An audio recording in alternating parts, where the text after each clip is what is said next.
Hello tout le monde, j'espère que vous allez tous et toutes très bien. Aujourd'hui on se retrouve presque pas maquillée pour tester quelques références de la collection Kiko Blue Me. C'est une collection capsule, vous savez, les petites collections que Kiko sort entre les très grosses collections, genre là on attend celle de Noël avec impatience. Je crois qu'elle est déjà sortie sur le site de mémoire. C'est dans une magnifique boîte, franchement la boîte est trop stylée, je la trouve hyper jolie, je vais vraiment la réutiliser. Voici les produits de la collection que j'ai reçus. Alors ces deux-là on ne pourra pas les tester parce que c'est des produits skincare, mais je vous invite, si jamais ça vous intéresse, à me rejoindre sur mon Instagram que je vous remets juste là. Comme ça vous pourrez les tester avec moi. Enfin je pense que je ferai un reel crash test, je sais pas trop encore. Mais là du coup on a 4 références à tester pour le make-up. La palette, un eyeliner, un mascara et un rouge à lèvres. Donc évidemment du coup entre les deux je ferai mon temps, etc. Je vous mets tout ce que j'utilise pour le maquillage en barre d'informations, même ce que j'ai utilisé ici, et pour les sourcils pas de problème, tout sera noté. Je vous mettrai également le lien de la collection en barre d'infos si jamais ça vous intéresse. Je vous laisse vous abonner à la chaîne si jamais c'est pas encore le cas, et c'est parti. Franchement au niveau des packaging je trouve que c'est très joli. Kiko c'est toujours très sympa. Je trouve qu'au niveau visuel des collègues et tout, ils font vraiment des gros efforts. Je trouve ça toujours super joli. J'avais un bronzer comme ça qui était pareil bleu, alors que c'était pas un même bleu. Là ça fait un bleu un peu floral. Là c'est la Blue Me Eyeshadow Palette avec 12 ombres à paupières dedans. Donc voilà ce que ça donne au niveau des teintes. On est donc sur la teinte Blue Earth. C'est la première, il en existe deux et là on a 7,5 g de produit. On a aussi un eyeliner donc en double embout comme ça, donc ça c'est vachement sympa, surtout qu'ils font des trucs assez particuliers, c'est-à-dire que tu as un embout classique feutre tout basique, donc c'est chouette d'avoir deux embouts très différents comme ça. Et on a ensuite le mascara qui est donc en dégradé comme ça de gris. Je trouve que c'est super joli. Il y a plein de produits de la collection qui est hyper large, hein. La collection est très large. Il y a plein de produits comme ça aussi avec le visuel un peu dégradé, gris, nude, rose et tout. C'est hyper joli. Donc c'est parti, on va commencer par tester la palette. Je vous rapproche un petit peu. Je viens de voir que en fait le rouge à lèvres il était comme ça. C'est un duo, genre c'est hyper stylé. Et donc d'un côté vous avez, attendez je vous montre hein, quand même parce que c'est quand même très beau. On a un baume à lèvres, donc je vais le mettre tout de suite du coup et je vais enfin me décider pour la couleur des fards parce que là j'ai ce qu'il faut pour me décider avec la couleur de rouge à lèvres de l'autre côté. Bon ok, pour le rouge à lèvres c'est vraiment très foncé, du coup je vais partir sur un bleu, mais je vais quand même l'associer avec des couleurs nude parce que sinon ça va faire très bizarre bleu et rouge là comme ça. C'est très chelou. Je vais prendre la couleur la plus foncée pour pouvoir faire un creux de paupière et je suis hyper déçue qu'il n'y ait pas de miroir là par contre, ça manque. La palette coûte 24,99 € pour 12 fards, ça va encore. Par contre au niveau pigment ça se pose là, hein, clairement c'est hyper intense, je m'attendais absolument pas à ça. D'ailleurs j'avais pris cette teinte là pour faire une espèce de teinte de transition un peu foncée parce que je me disais ouais bon ça va pas être très pigmenté. Ok bon je me suis plantée là clairement. Je suis quand même très étonnée du pigment et surtout ça se dégrade très bien. Je vais prendre ensuite une couleur de transition, donc je vais prendre le beige qui est juste là pour l'appliquer au dessus et pouvoir le travailler plus facilement que si je dégrade à vide sous mon sourcil, c'est un peu plus galère. J'ai dû mettre cette couleur là parce qu'en fait clairement pour le coup on a un espèce d'orangé qui match absolument pas avec la couleur d'avant. Donc je vais faire pareil pour que ce soit équilibré, mais du coup je vais retravailler la couleur foncée parce que là pour le coup c'est pas terrible. Et en plus je trouve que elle fait des taches, ça marque un petit peu, donc non, cette couleur là, je valide pas du tout par-dessus le foncé, ça ne va pas. C'est pas du tout ce que j'avais en tête, clairement. Ensuite, comme je veux de la lumière, je vais prendre la couleur la plus claire, vraiment avec des petites nacres. Je vais la poser juste au-dessus du sourcil. Par contre, ça, c'est juste incroyable, hein. Niveau rendu, je suis assez abasourdie. C'est trop canon. Trop envie de tester ces couleurs là au centre, je trouve qu'elles sont hyper belles. Je vais prendre du coup la bleue là qui est mélangée avec une espèce de reflet blanc nacré. Je sais pas du tout ce que ça va donner. Je vais essayer de la mettre au cœur de la paupière pour voir ce que ça donne. J'ai un peu peur j'avoue. Pas trop ce que ça donne parce que ça fait une espèce de couleur un peu similaire sur le doigt. On va voir. Ah c'est pas mal. Du coup ça fait un espèce de reflet un peu gris. C'est assez perturbant mais c'est plutôt joli. J'ai posé pas mal de matière avec de nacre donc je vous ai pas fait un retour concernant les chutes mais il y en a un petit peu. Ça reste quand même assez raisonnable, ça va franchement. Honnêtement ça va, je m'attendais à un truc un peu chelou et tout et je trouve que finalement ça va bien ensemble. En dessous je vais mettre pas mal de bleu justement pour rappeler le bleu de la collection. On va tester le liner tout simplement parce que je voudrais qu'il soit fait avant de faire le dessous de l'œil et avant de mettre le mascara. Tout simplement en termes de logistique c'est plus facile. Je vais prendre le côté le plus simple honnêtement et on verra bien. J'ai quand même envie de tester l'autre mais j'ai pas envie de me foirer donc je vais peut-être rester sur celui-là.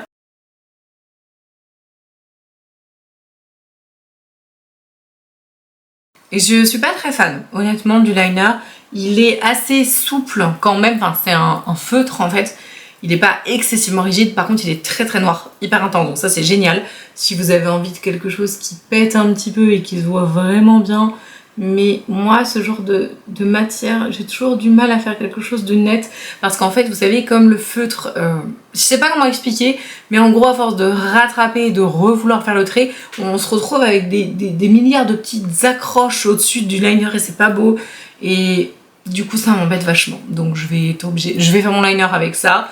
Je vous montre quand c'est fini. Et puis je rattraperai avec un autre liner parce que je veux pas du tout que la forme soit comme ça. Genre on dirait que j'ai des vieux accros et tout, c'est pas beau. Je sais pas si ce que j'explique est très clair, mais je veux absolument vous le montrer. Donc je vais vous rapprocher vraiment au plus près. J'espère que vous pourrez voir. Là c'est vraiment très moche, hein, honnêtement.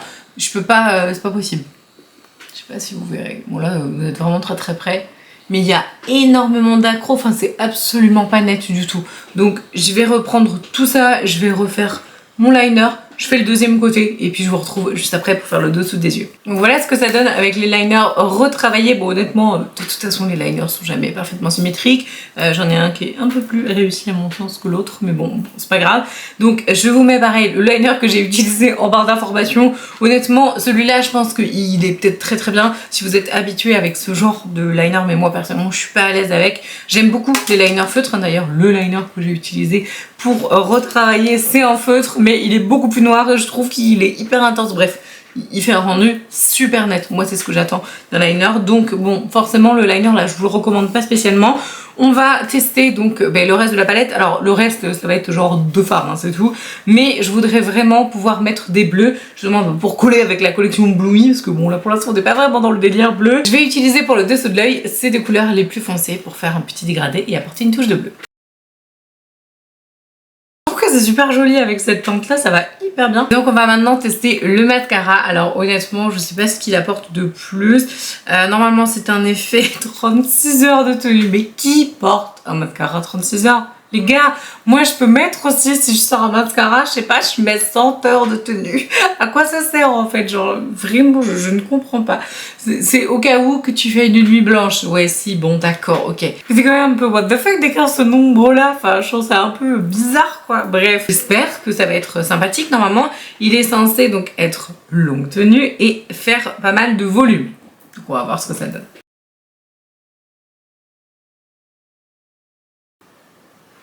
Que je vois rien du tout les gars, sérieux. Non par contre Kiko, franchement Kiko je vous kiffe vraiment, je vous aime de tout mon cœur, mais je vais mettre des fossiles en fait. Ça va pas être possible. Je pense que ça, honnêtement, sans rigoler, je pense que c'est un mascara que tu mets quand tu veux du naturel, vraiment, parce que pour moi il y a quasiment aucune matière. Moi je m'attends à un truc volumisant de ouf, qui fasse un impact vraiment incroyable. Franchement, je lui mets 0 sur 10, genre, allez, si 1 parce que ça colore un peu. Mais vraiment, enfin, ou alors je n'ai pas mis assez, attendez, il y a un truc, il faut que je recommence, c'est pas possible. Non, et puis en plus, c'est de la matière, elle sèche super vite et tout. Ah, franchement, vous m'avez déçu là sur cette collègue Kiko. Pour l'instant, c'est vraiment pas terrible. Si, la palette, j'aime bien. Bon, heureusement, vous me direz, c'est le truc le plus cher. Et c'est parti, on va tester donc le rouge à lèvres. J'espère vraiment qu'il va me plaire parce que si la palette me plaît, le rouge à lèvres me plaît.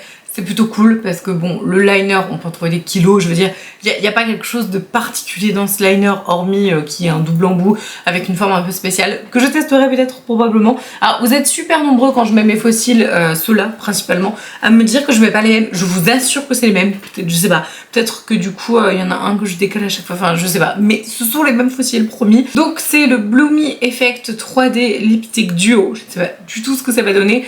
J'ai mis le baume. Franchement il est pas mal honnêtement, pourtant j'ai retiré de la matière parce que quand vous mettez du rouge à lèvres c'est bien de mettre du baume en amont, donc là le temps de faire tout le teint etc, que ça hydrate un peu les lèvres avant, mais il faut surtout retirer parce que si vous mettez par-dessus du gras ça va filer partout, ça va être une horreur, mais au moins ça vous permet d'avoir les lèvres hydratées, souples et que du coup l'application du rouge à lèvres se passe mieux. Je ne sais pas du tout ce que c'est, je sais pas si c'est un effet mat, je pense pas, à mon avis c'est plutôt un effet crème. C'est vraiment donc je pense un vrai rouge. La teinte c'est la numéro 2 pour information. Le visuel du rouge à lèvres est très particulier, j'aime beaucoup, ça fait un peu vaguelette et tout, c'est très sympa. Ah bah là ok, là d'accord, là il y a un beau rouge à lèvres, là je sens le truc sympathique venir quand même. Non parce que bon le reste c'est pas affriolant quoi. C'est très pratique au niveau de l'application, c'est hyper crémeux et pourtant ça baffe pas. Très bon point, vraiment. Bon, c'est finalement pas mal parce que je m'attendais à ce que la couleur soit beaucoup plus rouge que rose. Et là, du coup, elle est plus froide que chaude. Donc ça va quand même plutôt pas trop mal avec ce que j'ai fait. Je suis assez contente de mon maquillage au global. Bon, par contre, je suis carrément déçue du mascara et du liner. Donc évidemment, du coup, le mascara, j'ai mis les faux cils à la place. Le liner, j'ai retravaillé avec un eyeliner. Sinon, le reste, c'est très bien. Tout ce qui est rouge à lèvres, franchement c'est cool, j'aimerais bien même tester d'autres teintes. C'est absolument pas un rouge à lèvres mat, c'est un rouge à lèvres vraiment crème.